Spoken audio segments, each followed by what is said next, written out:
بسم الله الرحمن الرحيم. ألم نشرح لك صدرك ووضعنا عنك وزرك الذي أنقض ظهرك ورفعنا لك ذكرك فإن مع العسر يسرا إن مع العسر يسرا فإذا فرغت فانصب وإلى ربك فارغب. Assalamualaikum. Bertemu lagi kita dalam rancangan Mistik Horror. Salam sejahtera semua. Terima kasih kerana menonton video saya dan terima kasih kerana sudi menonton channel saya. Jadi pada malam ini aku akan membawakan 3 kisah seram untuk anda.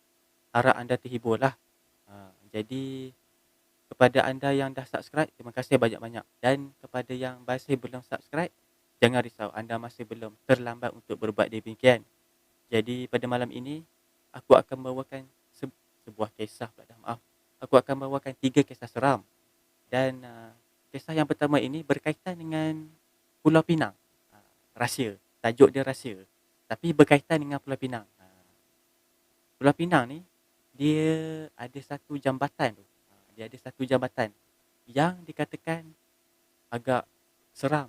Dikatakan ramai orang menggunakan jabatan tersebut untuk membunuh diri. Tak tahulah sama ada ianya benar ataupun tidak. Tapi ini adalah kisah yang ditulis oleh Iskandar Zulfakar daripada Arkib Angka Negara. Jadi, jom kita dengar kisah yang pertama. Urban Legend, Jambatan Kedua, Pulau Pinang. Assalamualaikum bro. Bekerja baru ke? Azlan tegur seorang lelaki yang sedang berjalan mondar-mandir dekat kawasan pejabat gerak kerja di tapak pembinaan tersebut. Sebenarnya dah jadi kebiasaan dah bagi kesemua pekerja buruh binaan untuk berhimpun dekat pejabat tu sebanyak 2 kali. Setiap hari. 2 kali setiap hari. Yang pertama sebelum start kerja dan yang kedua setelah tamat kerja. Tujuannya adalah untuk mendapatkan taklimat ringkas tentang cara nak mula kerja dan juga cara untuk meninggalkan perkarangan tapak binaan tersebut. Jadi pekerja baru tu pun menjawab, Waalaikumsalam. Ya, saya memang pekerja baru. Sepatutnya saya start bekerja esok, tapi bos suruh datang sentri jambatan pada malam ni. Lelaki tersebut menjawab. Jadi kerja-kerja pembinaan hanya dijalankan pada waktu siang, memandangkan ada banyak perkara yang tak diingini telah berlaku.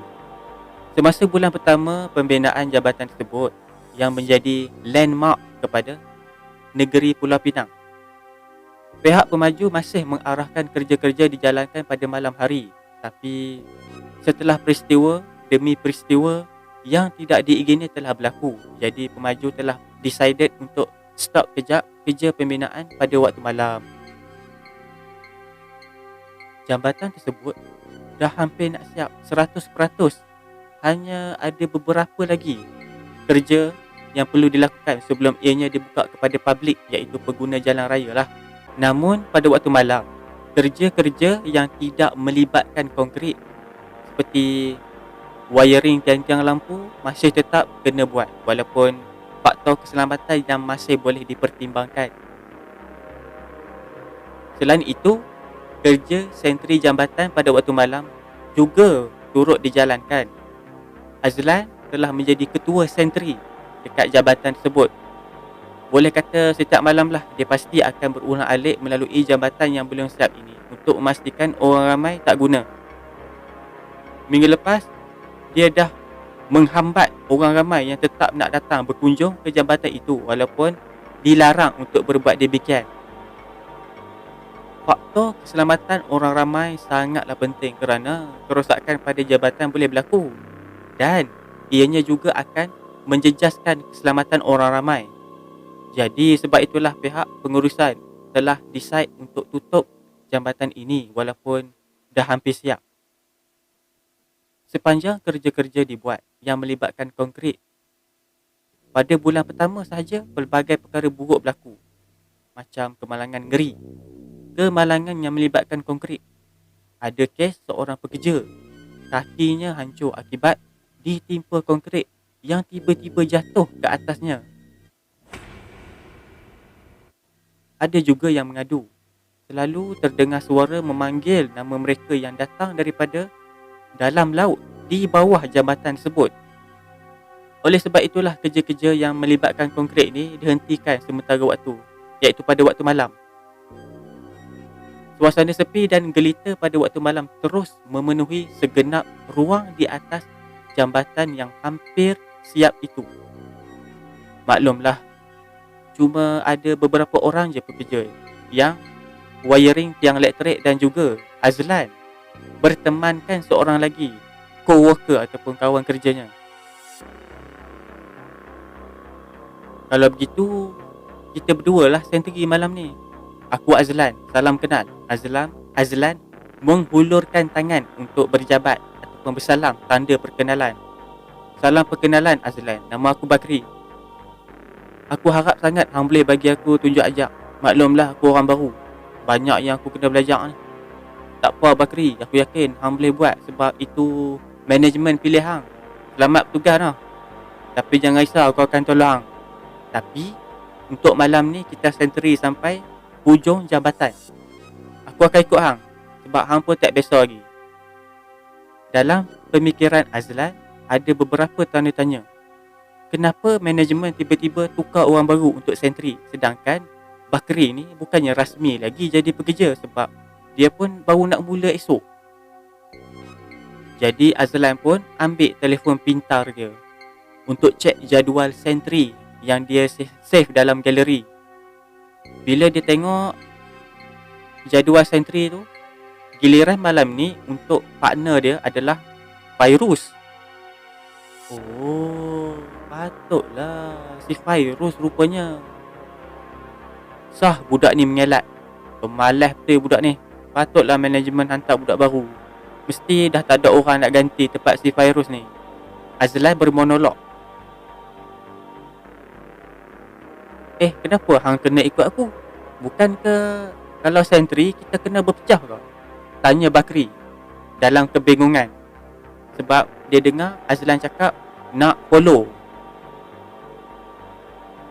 Memang betul. Memang kena berpecah. Tapi untuk malam ni je aku ikut hang sebab aku nak tunjuk kat hang tempat mana yang hang kena hati-hati. Hati-hati? Maksud hang hati-hati pasal apa? Bukankah jambatan dia dah siap? Tanya Bakri dengan kehairanan. Nah, hang tak usah cakap banyak, hang ambil torchlight ni. Azlan hulur torchlight kepada Bakri.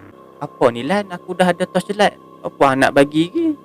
Tanya Bakri lagi dalam keadaan yang hairan. Hang ni nanti hang tahu sendirilah. Jawab Azlan selambar.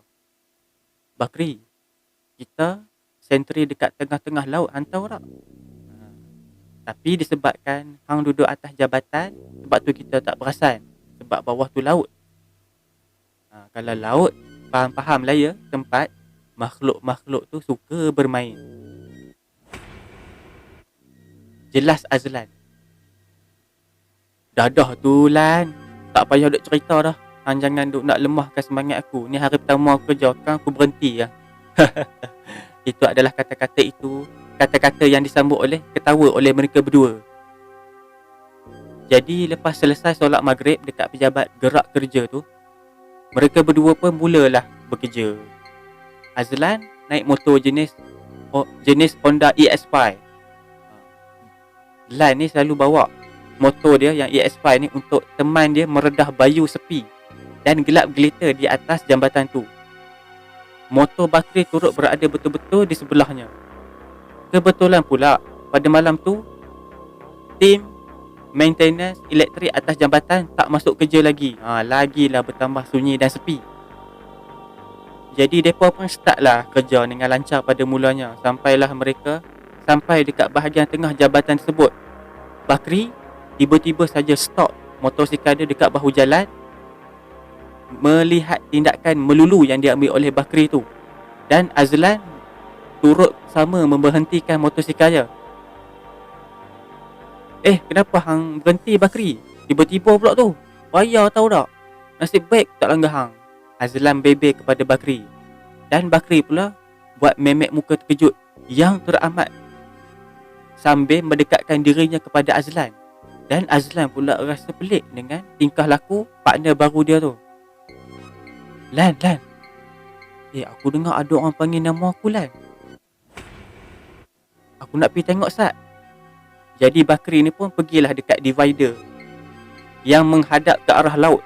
Dan Bakri ni tengok ke arah dalam laut tu.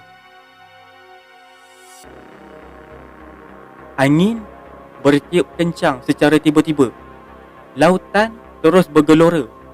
Kedengaran bunyi bising ombak membadai tiang ceracak jambatan tersebut.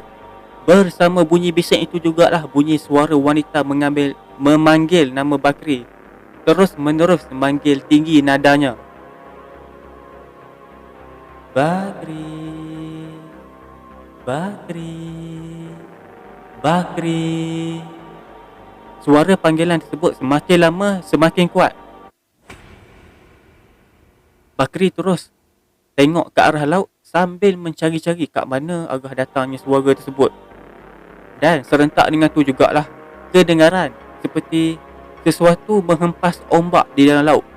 Jadi Bakri dan Azlan memandang sama sendiri sebelum kedua-duanya memandang ke arah laut.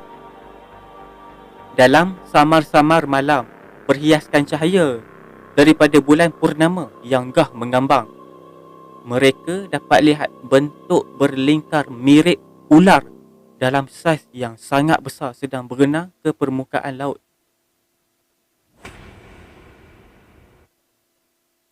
Setiap gerakan ular gegasi tersebut telah menghasilkan arus ombak yang kuat. Begitulah besarnya saiz ular tersebut. Seluruh tubuh Bakri menggeletar. Tak tahu kenapa tiba-tiba je dia rasa sangat takut dan gemetar. Waktu tu jugalah ada dengar suara azan yang dilaungkan oleh Azlan. Selepas saja azan dilaungkan, angin yang berkencang tadi telah kembali normal. Manakala arus ombak yang kuat turut berubah menjadi tenang. Jadi makhluk yang berupa ular itu juga lesap daripada pandangan. Sabar Kri, sabar. Macam itulah ujian untuk kita yang kerja malam macam ni. Azlan cuba menenangkan Bakri yang tengah pucat wajahnya. Apa tu, Lan? Apa tu, Lan? Aku tak pernah tengok ular sebesar tu.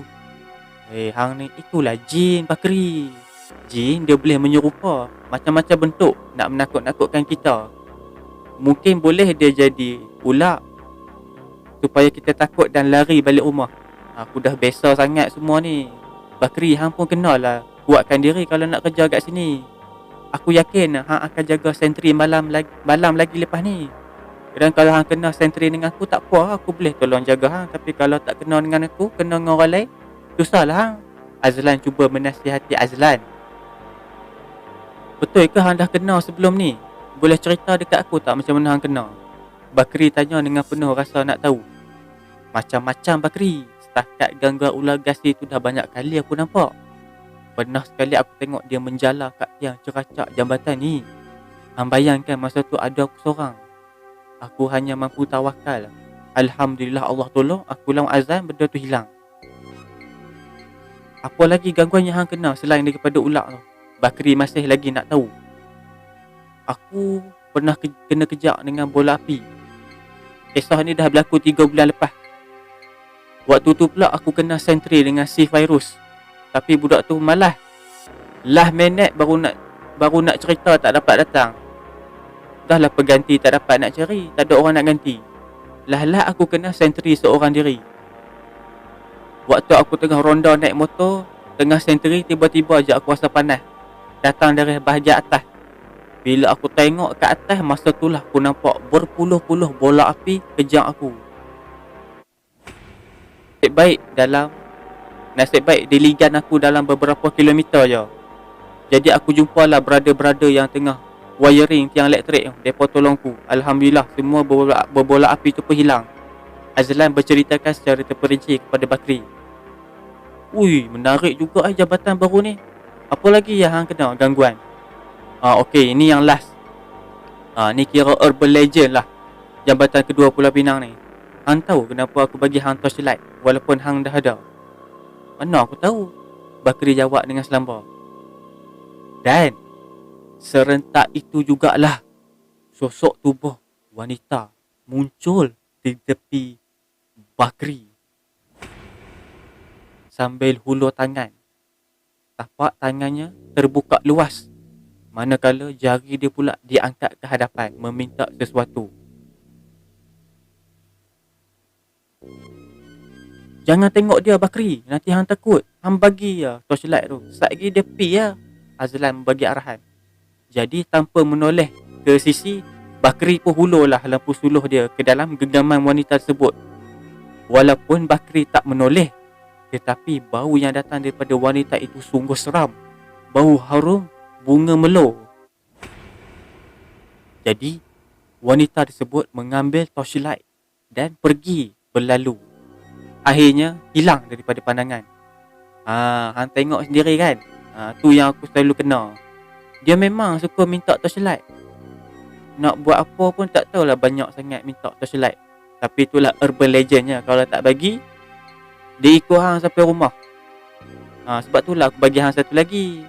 Aku dah agak hang akan kena. Sebab hang tak biasa main sini lagi. Lepas dah 1 jam berbual, Bakri dan Azlan pun start lah kerja masing-masing dengan meronda dekat seluruh jambatan. Kejadian tadi memang tak boleh dilupa oleh mereka berdua.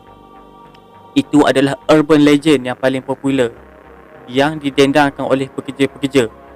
Semua yang berada di Jabatan Kedua Pulau Pinang pada waktu malam, semuanya telah didatangi oleh kelibat wanita itu yang meminta torchlight yang mereka pegang. Jika bawa hanya satu lampu suluh, nasib engkau lah gelap. Dan sejak hari itu jugalah tiada lagi kelihatan wajah Bakri di tapak perbezaan. Bakri terus surrender. Dah tak sanggup lagi dah nak terima gangguan kalau dipilih untuk sentri malam nanti. Notis berhenti kerja 24 jam turut diletakkan di atas meja bos oleh Bakri. Okey, jom kita teruskan dengan kisah kita yang kedua. Okey, kita teruskan pula dengan kisah kita yang kedua. Kisah kita yang kedua ni pula tajuk dia Ward 16. Dekat hospital ni, Ward 16 adalah Ward High Dependency Unit ataupun HDU. HDU ni pula tempat di mana pesakit-pesakit yang tenat dan lumpuh yang hilang keupayaan untuk menguruskan diri dan memerlukan penjagaan yang lebih rapi. Ada 4 bilik dekat ward ni. Setiap bilik ada 4 katil pesakit. Nak dijadikan cerita, ada pesakit yang bernama Makcik Milah. Baru je dipindahkan ke Ward 16 dalam beberapa hari yang lepas. Baru je minggu lepas Makcik Milah dengan anak cucu berkumpul sambut birthday yang ke-93. Nampak excited sungguh Makcik Milah ni makan 3 kali nasi tambah. 2 hari lepas tu Makcik Milah tiba-tiba jatuh sakit. Demam dia tinggi, panas sangat. Cepat je kering kain-kain basah yang dituam dekat dahi dia. Jadi akhirnya anak Makcik Milah ni bawalah Makcik Milah ni ke hospital. Sebab dia dah meracau-racau sampai tak sedarkan diri.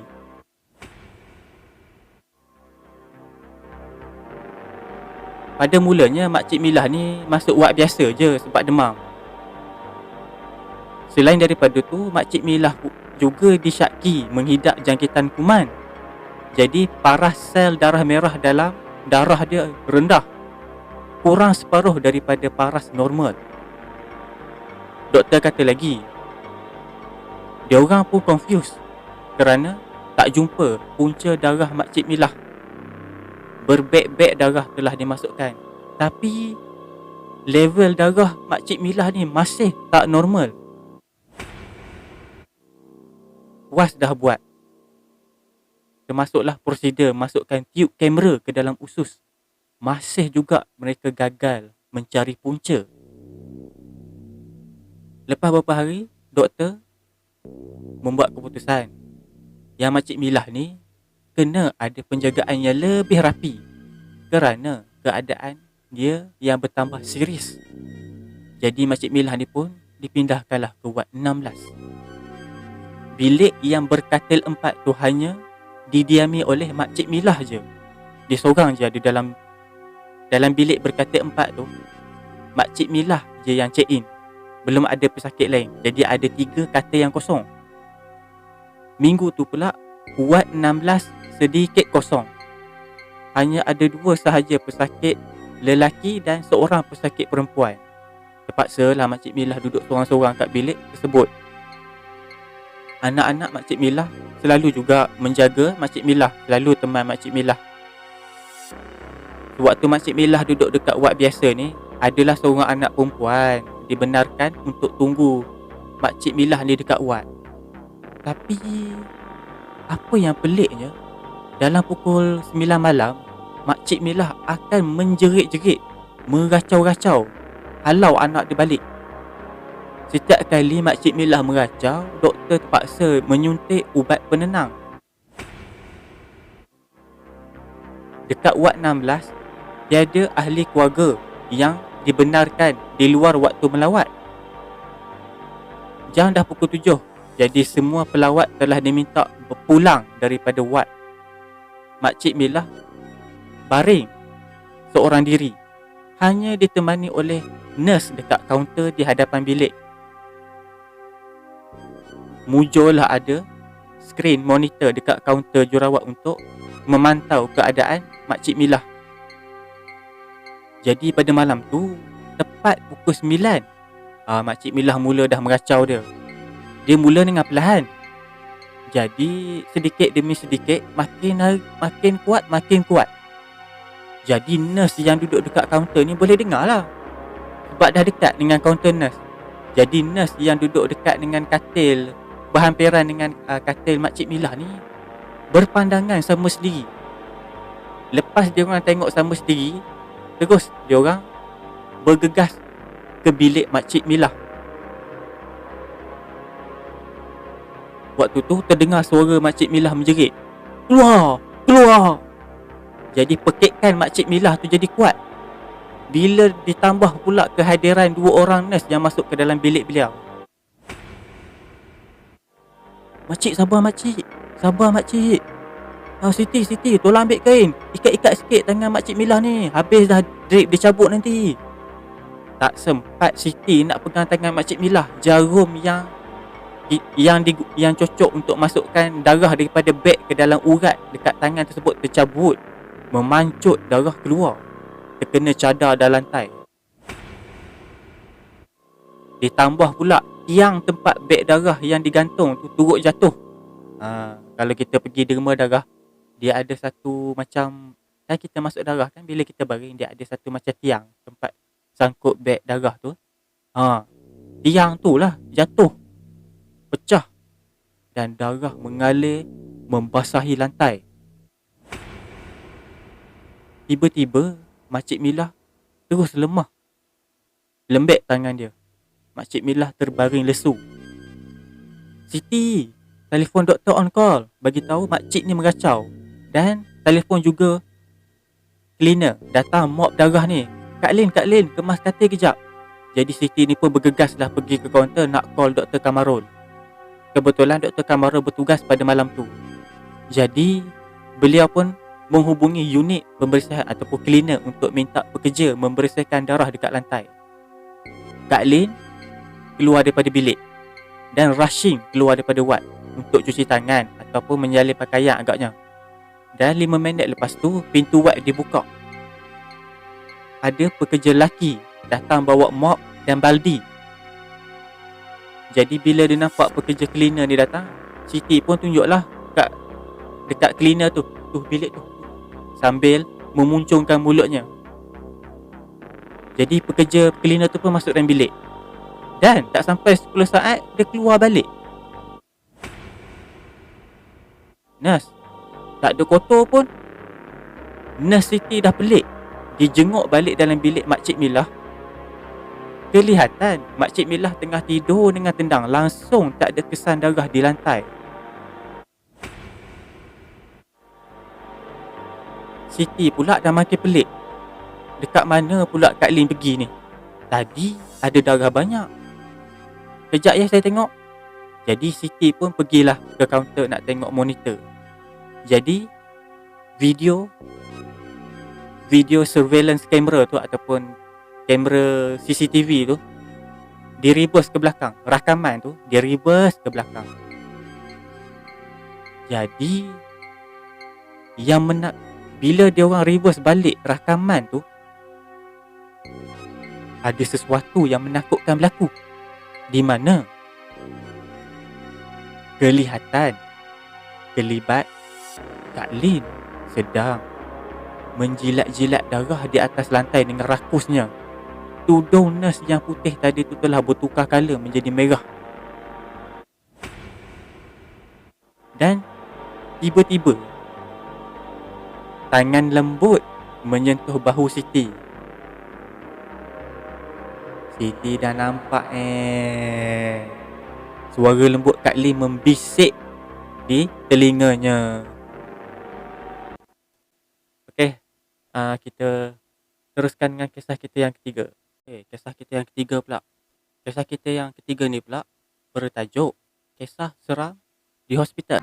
Kisah seram ni terjadi dekat aku pada usia aku 18 tahun. Time tu aku kena appendix.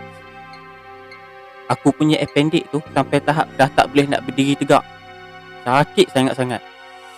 Jadi aku telah dibawa ke hospital untuk dirawat. Dah pukul 11 malam. Aku terlantar dekat katil, duk tahan sakit yang tak amat sangat. Selang beberapa minit, ada seorang lagi pesakit ditempatkan di depan katil aku. Juga sakit appendix. Tapi dia punya appendix nampak lebih teruk berbanding dengan aku. Aku duk perhati je pesakit lelaki tu. Dia menangis menahan kesakitan. Daripada pandangan aku lah, daripada rupa dia, aku nampak dia berkemungkinan sebaya dengan aku. Bila aku tengok keadaan pesakit tu pula yang makin nampak macam makin sakit, makin teruk dan membimbangkan. Terus jururawat bawa dia ke bilik pembedahan. Aku juga turut dibawa untuk ditukarkan baju persalinan, baju operate. Kemudian aku pula dimasukkan ke dalam bilik operate. Doktor pun memberikan aku alat pernafasan. Dan lepas dah sedut 2-3 kali gas daripada alat pernafasan tersebut, aku black out. Tak sedar apa-apa. Tak tahulah berapa lama aku kena operate. Aku pun tak tahu. Yang aku ingat, lepas aku black out tu, aku telah dikejutkan oleh nenek aku. Tengok-tengok je, aku dah duduk dalam ward yang aku mula-mula masuk. Aku masih mamai. Kesan daripada gas ubat tidur tadi itulah. Aku tengok je katil depan aku tu. Pesakit yang aku nampak tadi tu, yang sebaya dengan aku tu, ada dekat katil dia. Dan lepas tu aku tak sedarkan diri lagi. Aku kembali tak sedarkan diri lagi. Tak tahulah pukul berapa aku tersedar daripada lena. Bila aku tersedar daripada lena, aku tengok pula katil yang berada dekat depan aku tu. Dan aku tengok lelaki tu sedang duduk. Dan aku cuba nak menggeliat ataupun untuk stretching lah, macam nak tiba-tiba rasa sakit kat perut. Tengah nak buat tiba-tiba sakit kat bahagian perut. Oh, baru aku teringat, aku sebenarnya dah baru lepas operate. Perut aku masih lagi dijahit, nampak kesan jahit. Tapi aku tengok lelaki tu elok je duduk dekat bucu katil, tak rasa sakit apa-apa pun. Tapi kedudukan dia membelakangi aku. Jadi aku pun beranikan diri tanya, walaupun rasa seram jugalah nak tegur. Tak tahulah siapa dia, tak pernah kenal. Aku pun tegurlah dia. Bro, kau tak sakit ke duduk macam tu? Aku ni appendix juga. Aku nak duduk pun tak boleh. Itu kata akulah. Tapi lelaki tersebut tak menjawab. Dia cuma eling kepala je. Dan selang beberapa ketika, barulah dia buat keluar suara. perkataan dia agak mengejutkan aku lah. Dia cakap, aku dah tak rasa apa-apa. Jadi aku rasa pelik tentang kata-kata lelaki tersebut. Aku dah tak rasa apa-apa. Apa maksud dia? Apa yang dia nak cuba sampaikan? Adakah sebab kesan bius tu yang... Tapi itulah yang aku fikirkan. Aku pun fokus untuk betulkan kedudukan aku yang berasa tak selesa. Tapi tetap tak berjaya. Disebabkan aku tak boleh nak duduk sebab terlalu sakit.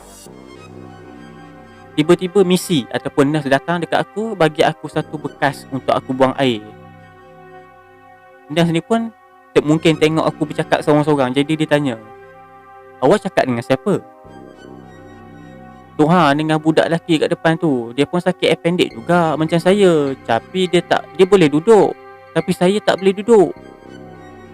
Lepas aku cakap macam tu, reaksi wajah nurse tu berubah daripada normal kepada wajah pelik. Dia macam dia macam Ish, awak ni jangan merepek. Budak yang awak cakap tu dah meninggal dunia waktu operation. So dia pecah time operation dan doktor tak dapat nak selamatkan dia. Itu adalah nurse. Itu adalah yang diberitahu oleh nurse tersebut kepada aku. Aku terperanjat bila dengar statement daripada nurse tu. Aku keliru. Nak percaya ke tak? Saya pun cakap balik dengan misi tu. Biar betul misi. Saya baru je borak dengan si dia tu. Aku pun sambil tengok ke arah katil depan. Jadi bila aku pandang balik ke katil tu, aku terkejut. Kelibat lelaki yang cakap aku dah tak rasa apa-apa tu pun gaib. Gaib macam tu je. Ish, awak ni, badan awak tu lemah. Sebab tu awak nampak yang bukan-bukan. BC tu membalas. Lepas aku dah nampak, aku terus tarik selimut tutup muka aku sebab takut sangat tentang kejadian yang baru aku alami tu. Lepas kejadian tersebut, aku demam. Dan Alhamdulillah, aku bernasib baik kerana bila aku duduk kat ward, sepanjang aku dijaga di ward, aku tak kena ganggu. Alhamdulillah. Kisah yang keempat ni adalah kisah bonus hadiah untuk anda semua para subscriber yang rajin view channel Mistik Horror. Terima kasih banyak-banyak. Jadi jom kita teruskan dengan kisah yang keempat dan terakhir. Kisah bonus untuk anda semua. Diharapkan anda semua terhibur. Dan kisah ini, terlupa nak cakap, kisah tadi dia ambil daripada blog Suka Seram. Dan kisah yang terakhir ni pun juga dia ambil daripada blog Suka Seram. Kisah ini ditulis oleh RX Suzy, bertajuk Putus. Hembusan angin malam telah bertiup mendebusi lubang telinga, serta hawa dingin telah meniup pada telinga aku, telah membuatkan aku merasa merinding. Aku senang memandu seorang diri pada awal pagi nak balik ke kampung halaman bila kerajaan dah buat keputusan nak membenarkan rentas negeri selepas lama PKP. Jadi aku pun terus ambil keputusan nak pulang ke kampung, nak jumpa ibu bapa aku serta adik perempuan aku. Untuk pengetahuan semua, adik perempuan aku ni pula seorang yang OKU ataupun orang kurang upaya. Waktu kena kurung tu, waktu PKP tu, memang rindu gila pada ibu bapa aku dan keluarga aku. Boleh kata tiap harilah aku akan call diorang guna video call ataupun VC. Memang tak sama kalau bersembang dengan video call dengan jumpa depan mata. Lagi seronok jumpa depan mata. Hanya Allah je lah yang tahu perasaan aku betapa rindunya aku terhadap keluarga aku di kampung. Dan aku pula seorang anak lelaki dalam keluarga yang kecil. Ibu bapa aku dan adik aku yang OKU tu adalah tanggungjawab aku dunia dan akhirat. Dalam on the way nak pergi ke destinasi iaitu kampung aku lalu dekat highway yang gelap, hanya bertemankan cahaya lampu daripada headlight kereta aku je, dan juga bergantung lampu daripada kenderaan yang datang daripada arah bertentangan. Aku ni ada satu tabiat di mana aku tak suka guna aircon waktu memandu dekat waktu malam ataupun waktu cuaca sejuk. bila aku drive dalam pada masa yang sama, aku lebih suka buka tingkap je. Aku nak menikmati angin yang menderu kencang. Kalau aku rasa ngantuk, aku akan nyalakan sebatang 2 rokok supaya segar sikit daripada mengantuk. Dan satu lagi, memandu tanpa buka aircon jimat minyak sebenarnya. Itu adalah petua. Jadi kelihatan jelas daripada refleksi lampu tinggi headlight kereta aku, nampak kabus tebal telah pun memenuhi jalan dekat depan aku. Jadi dalam situasi macam ni, aku memang akan fokus berjaga-jaga dan berhati-hati. Aku akan memandu dengan had laju yang rendah supaya aku nak elakkan daripada kemalangan ataupun perkara yang tak diingini berlaku lah. Jadi dengan tak semena-menanya, sebelum sampai dekat selekoh berbentuk S adalah dalam beberapa kilometer di hadapan, mata aku ni terpandang dekat belah kiri jalan. Ada orang lelaki pakai jaket merah berseluar biru muda berdiri tepi jalan, seolah-olah nak melintas. Aku ni pun terkebil-kebil lah, duk garu mata, nak pastikan betul ke ada orang ingin nak lintas jalan. Yang peliknya, ada ke orang yang nak lintas jalan pada waktu pagi-pagi macam ni? Membuatkan aku pelik. Kiri dan kanan adalah ladang kelapa sawit yang terbengkalai. Nak kata kereta dia ada rosak ataupun masalah, mesti akan ada kereta berhampiran dengan dia, tak pun motosikal atau apa-apa jenis lah kenderaan yang dia bawa. Kalau kereta rosak, mesti kereta ada sekali. Jadi aku ni pun tak naklah fikir buruk, tak nak menakut-nakutkan diri, malas nak fikir panjang. Dan tiba-tiba lelaki tadi yang aku nampak dengan ekor mata aku tu berlari lintas jalan. Dia lintas jalan berhadapan dengan kereta aku. Jarak dia sangat dekat. Aku pun pulas steering ke arah kanan, nak elak daripada langgar dia. Jadi kereta yang aku pandu tu berpusing dan terbabas disebabkan aku pusing mengejut. Jadi bahagian kanan kereta aku terhempas ke pembahagi jalan ataupun divider jalan. Remuk teruk kereta aku. Total loss lah. Efek daripada kereta berpusing dan juga hentakan yang kuat telah mengakibatkan kepala aku terhantuk ke bumbung. Dan aku juga ada luka-luka ringan kerana terkena kaca-kaca windscreen yang pecah. Lepas kereta berputar, rasa sakit yang amat dekat kepala. Dalam aku tengah rasa sakit tu, aku masih dengar lagi bunyi seretan di antara permukaan jalan tar dengan tayar sebuah kenderaan akibat brek kecemasan, dan diikuti dengan bunyi dentuman yang sangat kuat. Jadi tak lama lepas tu ada benda tercampak dalam kereta aku dan tergolek atas riba aku dan jatuh ke tempat duduk penumpang di sebelah aku. Slow-slow aku buka mata. Yang aku pejam tadi tu, yang aku tengah tahan sakit tu, aku buka mata slow-slow. Sebab aku sedang tahan sakit dekat bahagian dahi. Jadi aku alihkanlah pandangan aku ke arah benda tu jatuh. Waktu tu aku tengah pening, jadi mata aku kabur-kabur sikit ataupun samar-samar.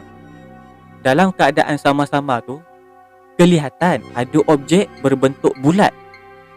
Dan tangan aku pun cubalah nak capai objek tersebut. Jari jemari aku rasa basah, lembap dan berpasir. Tangan aku pula terus genggam objek tu. Jadi aku naikkanlah ke atas tempat duduk dekat sebelah aku. Alangkah terkejutnya bila aku dapat tengok dengan jelas lepas aku sama-sama tu, bela-bela tu. Maklumlah lepas aksiden masih pening. Jadi bila aku dah mula dapat balik penglihatan aku, bila aku tengok, Allahu Akbar, Allahu Akbar. Aku dah tak dapat kata apa-apa lagi. Aku hanya dapat sebut kalimah Allah berkali-kali. Bila aku dapat tengok objek tu habis menggeletar tulang empat kerat aku, jantung aku berdegup kencang. Aku rasa macam tak percaya dengan apa yang aku saksikan dengan mata kepala aku sendiri. Ia adalah satu keadaan di luar jangkaan manusia biasa. Anda mesti nak tahu benda apa yang aku nampak sampai aku menjerit Allahu Akbar. Untuk pengetahuan anda, benda yang aku nampak tu adalah kepala manusia disaluti darah merah segar, pekat dan masih hangat. Aku nak lari, tapi badan lemah disebabkan hentakan aksiden tadi. Kepala aku berdenyut-denyut, rasa loya nak muntah. Jadi pandangan aku ni pun semakin kabur selepas aku terkejut melihat kepala manusia yang bersalut darah merah dan pekat. Dan pandangan aku terus bertukar gelap. Aku pengsan. Bila aku dah sedar, aku terbaring ke atas katil hospital dan aku nampak wajah-wajah ibu bapa aku. Mereka menangis bersyukur kerana aku dah sedar. Dan mereka rasakan aku ni dah diberi peluang kedua oleh Allah. Kalau ikutkan aksiden, mungkin aku dah innalillah wa ila raji'un. Apa-apa pun, semua yang berlaku adalah kehendaknya. Allah memberi ujian dan dugaan kepada aku sebagai hambanya ataupun umatnya,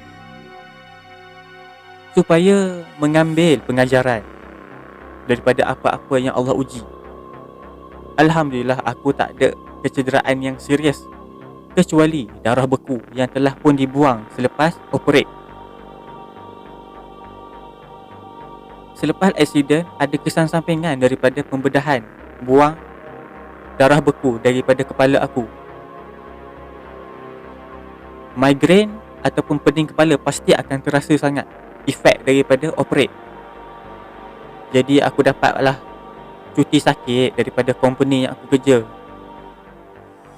Aku juga pulang ke kampung untuk berehat. Alhamdulillah, aku dapatlah berehat sambil meluangkan masa bersama keluarga yang tersayang. Anda mesti fikir kisah ni dah tamat. Salah. Sebenarnya apa yang berlaku belum lagi berakhir. Yang aku cerita tadi tu baru titik permulaan. Sebenarnya aku masih lagi trauma kerana kejadian yang menimpa diri aku. Selepas aksiden tu aku jadi trauma. Setiap siang dan berganti malam pasti aku akan meracau, seolah-olah kerasukan. Dan aku akan mengurungkan diri dalam bilik meroyan ketakutan. Apa yang aku tengok sebenarnya tak dapat dilihat oleh manusia lain, iaitu kemunculan makhluk alam sebelah itu. Amat menakutkan. Boleh dikatakan dia berada kat mana-mana je, seolah-olah mengikuti aku ke mana sahaja aku pergi. Dan kejadian tersebut masih lagi menghantui aku dalam mimpi, sampai aku dah tak berani nak tidur. Begitu teruk aku diganggu. Ada suara yang berbunyi dalam mimpi tu, ataupun yang bermain dekat telinga aku.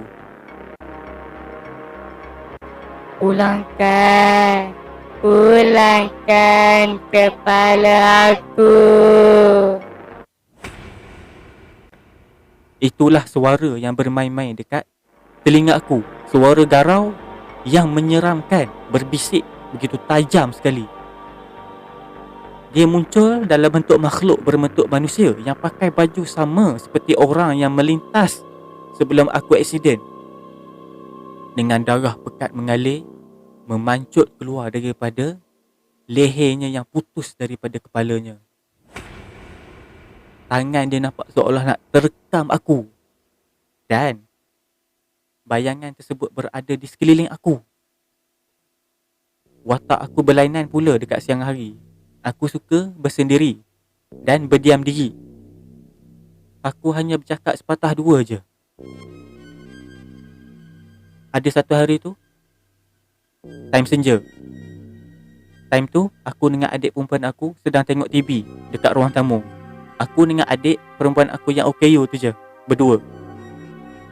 Mak dengan abah keluar pergi ke rumah jiran atas urusan kebajikan tetangga. Adik aku ni yang OKU ni berumur 11 tahun. Percakapannya tak jelas. Dia tak sama macam kanak-kanak lain. Jadi kami hanya menggunakan isyarat tangan untuk berkomunikasi. Adik aku, dia lompat bangun daripada sofa yang dia duduk ni dan terkinja-kinja. Dan dia tunjukkan jari telunjuk dia ke arah aku dan ke arah pintu utama rumah aku. Adik aku ni berlari pergi ke pintu tersebut dan buka. Aku tengok je si Hanis ni. Nama adik aku ni Hanis. Bila adik aku ni buka pintu, senja. Tadi siang dah senja dan hampir gelap. Dan aku terperasan Hanis ni macam ambil sesuatu daripada anak tangga rumah. Jadi si Hanis ni pun pusing dan berlari ke arah aku dan campak benda yang dia ambil tadi kat atas riba aku. Pergi. Jangan kacau aku. Aku tak langgar kau. Berteriakan sambil berlari tak tentu arah dibuatnya. Jadi aku pun lari keluar dari rumah. Dalam ketakutan aku tersalah langkah. Aku jatuh bergolek dekat atas tangga rumah. Jadi bila aku sedar, alunan bacaan ayat-ayat suci Al-Quran kedengaran merdu. Aku pun bukalah mata. Aku nampak kelibat Pak Imam daripada masjid kampung aku dan juga Ustaz Daud, bekas guru mengaji aku, dan juga abah aku ada dekat keliling aku. Bila aku dah mula sedar, badan aku terasa bisa dan lenguh. Rasa penat sangat. Jadi Ustaz pun bagi air untuk aku minum. Lepas minum, aku baring pula. Abah dan kedua mereka seolah-olah sedang menyembang ataupun berbicara tentang sesuatu. Aku pun tertidur. Di malam hari berikutnya, aku tidak lagi lah diganggu penampakan makhluk tanpa kepala atau mendengar lagi bisikan menakutkan yang kerap aku alami tempoh hari. Jadi lepas solat Isyak, abah panggil aku duduk bersama ahli keluarga yang lain dekat ruang tamu. Bila semua dah berkumpul, abah pun mengucapkan syukur di atas kesembuhan aku.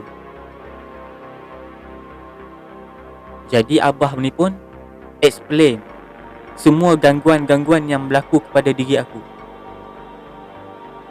Menurut apa yang dicakapkan oleh Ustaz Daud, aku diganggu oleh jin yang menyerupai si mangsa kebalangan.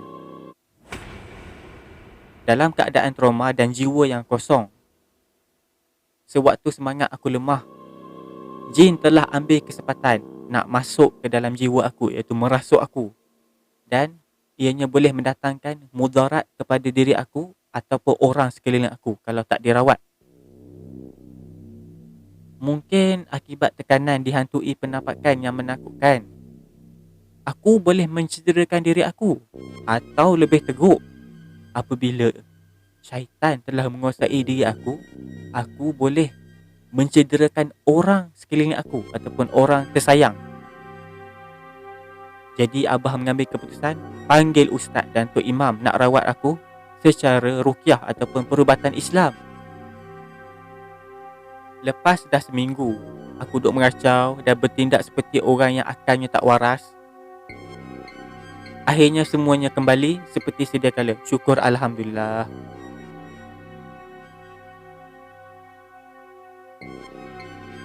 Di akhir cerita ni ada dikongsikan sepotong surah An-Nas ayat 1 hingga 6.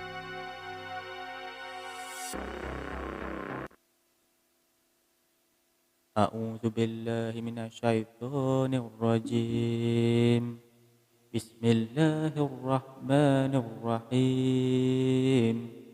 Qul a'udzu birabbin nas, malikin nas, ilahin nas, min syarril waswasil khannas, allazi yuwaswisu fi sudurin nas, minal jinnati wan nas. Sadaqallahul Azim itu adalah petikan daripada surah An-Nas ayat 1 hingga 6 yang bermaksud, katakanlah wahai Muhammad, aku berlindung kepada Allah yang memelihara sekalian manusia, yang menguasai sekalian manusia, Tuhan yang berhak disembah oleh sekalian manusia, daripada kejahatan pembisik ataupun penghasut yang timbul tenggelam, yang melemparkan hasutannya ke dalam hati manusia, iaitu pembisik dan penghasut dari kalangan jin dan juga manusia. Itu adalah surah An-Nas ayat 1 hingga 6. Surah ni selalu kita amal. Dan elok untuk kita amalkan sebelum tidur. Dan surah ini juga salah satu daripada surah ruqyah, surah untuk merawat jika ada gangguan. Tiada apa yang lebih berkuasa daripada Maha Pencipta 7 petala langit dan 7 petala bumi. Allahu Rabbi. Okey, sekian saja kisah kita yang terakhir. Dan aku ingin mengucapkan terima kasih kerana sudi menonton sehingga ke akhir. Dan kisah kali ini aku muatkan 4 cerita. Sebab di atas usaha anda like, share, komen dan subscribe kepada channel ni. Terima kasih banyak-banyak di atas sokongan anda.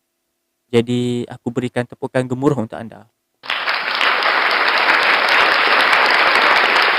Tanpa sokongan anda, channel Mr. Horror mungkin takkan kekal lama kat YouTube. Jadi terima kasih banyak-banyak. Dan ada juga subscriber yang komen, menghantar kata-kata semangat. Terima kasih banyak-banyak. Terima kasih. Aku doakan agar anda semua diberkati oleh Allah, dipermudahkan segala urusan dan diluaskan rezeki kepada siapa yang tengok video ni ataupun channel ni. Aku doakan anda semua murah rezeki, kan, dimudahkan urusan. Kepada yang sakit, aku doakan agar dipermudahkan urusan untuk sembuh. Terima kasih banyak-banyak ya. Dan aku harap kita jumpa lagi pada video yang akan datang. Assalamualaikum. Jaga diri semua.